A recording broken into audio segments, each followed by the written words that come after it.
எசேக்கியேல் புஸ்தகம் 38ஆம் அதிகாரம் 7வது வசனம்.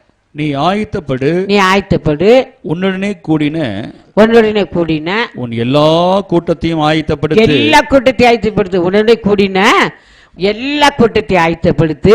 நீ அவர்களுக்கு காவலனாயிரு. கொஞ்சம் பேர் செப்பைக்கு செவிக்கிறதாக தலையிலே சொன்னாங்க. இன்னும் எத்தனை பேர் செவிக்கிற? நீ ஆயத்தப்படு. உடனே கூட்டத்தை எல்லா கூட்டத்தையும் என்ன ஆயத்தப்படுத்து மாத்திரல அவங்களுக்கு காவலனாயிருந்தாலும் என்ன செய்ய அவங்களுக்காக செவிச்சிட்டே இருக்கணும். சபைக்காக செபிக்கிறோமா?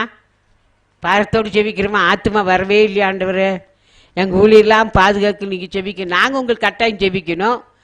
ஏன்னா சபைக்கு உத்தரவாதம் எங்கிட்ட ஆண்டவர் கேட்பார். கட்டாயம் செபிக்கணும். ஏன்னா கத்தட்டவங்க நாங்கள் உங்களுக்காக செபிக்கட்டா கத்தர் எங்கிட்ட உத்தரவாதமாக கேட்பார். வாசித்து பாருங்கள், எபிரேயர் புஸ்தகம் 13ஆம் அதிகாரம் 17வது வசனம். உங்களை நடத்துகிறவர்கள் உங்கள் ஆத்துமாக்களுக்காக உத்தரவாதம் பண்ணுகிறவர்களாய் விழித்திருக்கிறானபடியா அவர்கள் துக்கத்தோடே அல்ல சந்தோஷத்தோடே அதை செய்யும்படி அவர்களுக்கு கீழ்ப்படிந்து அடங்குங்கள். நாங்களுக்கு உத்தரவாதம் கொடுக்கணும். ஒவ்வொரு மக்கள் ரட்சிக்கப்படாட்டா கர்த்தருங்கிட்ட கேட்பாரு.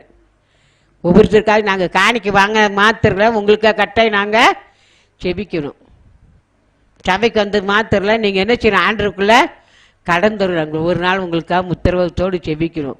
அதே போல் நீங்களும் சபைக்காக செபிக்கிறது உங்களுக்கும் அந்த உத்தரவாதம் கொடுத்துருக்கிறாரு.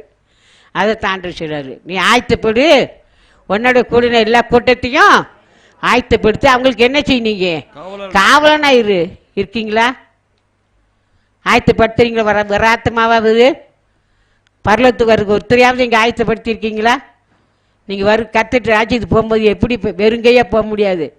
வெறுங்கை யாருமே கர்த்தர் ராஜ்யத்துக்கு போக முடியாது.